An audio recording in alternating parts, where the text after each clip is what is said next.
Hi, I'm maryjo with Fourth Dimension Healing in Stillwater, Minnesota, and I'm also the director of the Center for Crystal and Healing Studies, which is my online school.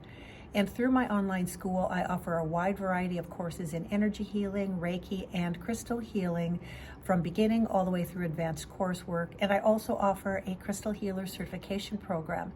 So take a look at the links below and see if there's something that you are being invited to learn more about. Feel free to let me know if you have questions, and we can see what course may be a best fit for you at this time. Today, I want to take a minute to talk with you about a stone that I think is really phenomenally helpful with allowing us to integrate our gifts and our skills, our ability to stay very present and grounded, regardless of the chaos and the activity that's taking place within our lives, within ourselves certainly, and within the world at large. And that stone I want to talk with you about today is Septarian. So here is an example of a piece of Septarian. This is a wand of Septarian, and I work with this piece in my healing practice. Septarian is what is known as a concretion stone, which means that it has a number of different minerals and stone kind of all interconnected, and it's also held together in a sense, if you could imagine a bunch of petrified mud. Well, that's what this is. These concretion stones are found throughout the world. Most of the Septarian that I carry comes from Madagascar. It definitely can be found in other places as well. And if we think about a prehistoric lake or river bottom, we've got the muck, we've got all these minerals, and slowly over time they are compacted, they're compressed and mushed together and slowly form into what we know of as Septarian. So Septarian has 3 different types of stones as part of it. It has Aragonite, which is this brown stone, and here is an example, a small piece of a Aragonite cluster. So Aragonite is a transformational stone. It resonates with storm element, and if you're not familiar with the elemental system that I work with stones, you can find other videos that I talk about that more. But for now, keep in mind that part of what is going on with Septarian is transformation. It also has Chalcedony in it, and Chalcedony is a form of quartz. I'm going to just show you a piece of quartz. Here's a piece of clear quartz, silicon dioxide. And so silicon dioxide has a hardness of maybe about 7, a little bit more depending on the kind of quartz it is. And so we've got a certain durability to much of the Septarian.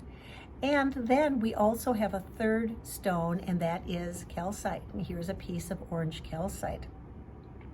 Calcite's relatively soft, somewhere around 3, maybe 4 on the most hardness scale, closer to 3. So overall, I would say that Septarian is a stone that can be a little bit more nicked up than usual, certainly depending on the amount of the chalcedony present, or the amount of the calcite or the aragonite present is going to influence its ability to withstand scratching and durability, okay?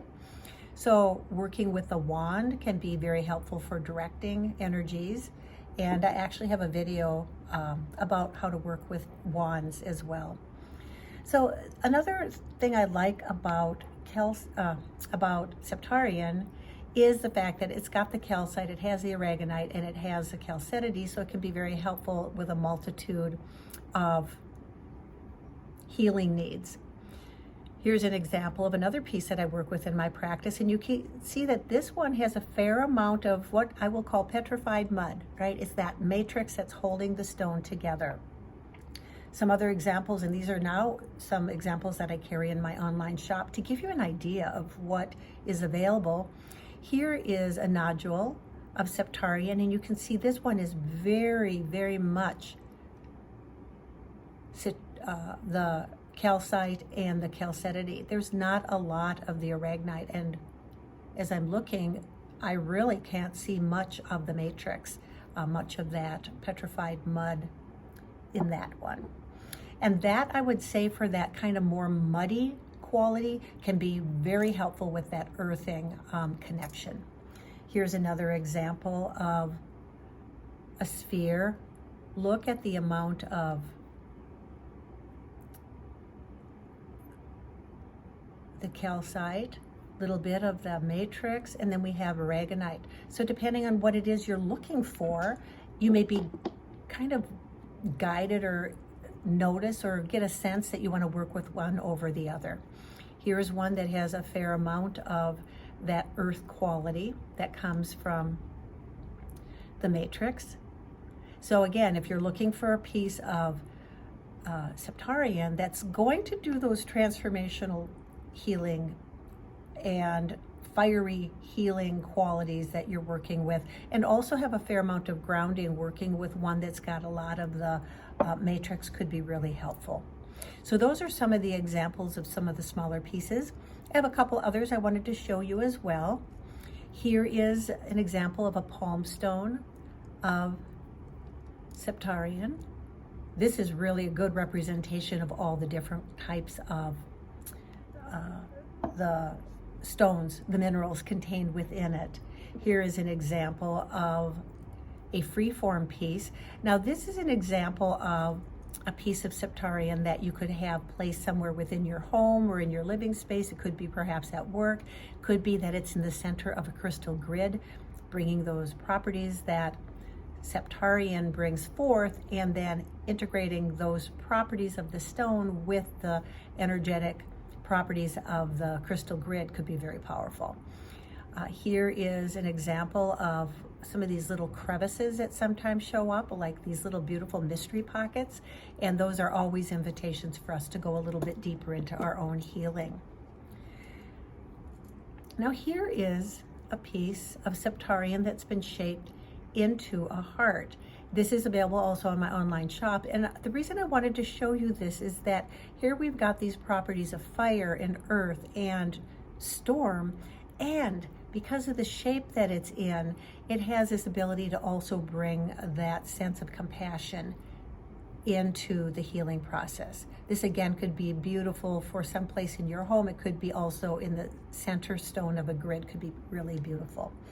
And when keeping in mind about the shape of the gemstone and how that influences the moving outward of the healing properties, I'm going to go back to one of these spheres that we just looked at, and you can see that this is going to be a much more kind of even distribution of the Septarian energies out into the environment, into your energy field, so that if you're working with this, let's say at your heart, or you're holding it in your hand during meditation or prayer, it is a wonderful way to bring healing, this very gentle kind of infusion of healing from the Septarian into your energy field.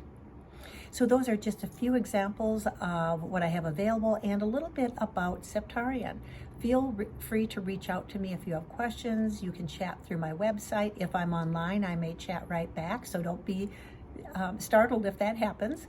It could be that you want to send me an email, give me a call. I'm more than happy to answer your questions, because the work I do with gemstones and crystals and energy healing is to support you with your own self-care, so that in doing your own healing, you are then able to ripple that out into your homes, families, community, work environment, school environment, and into the world.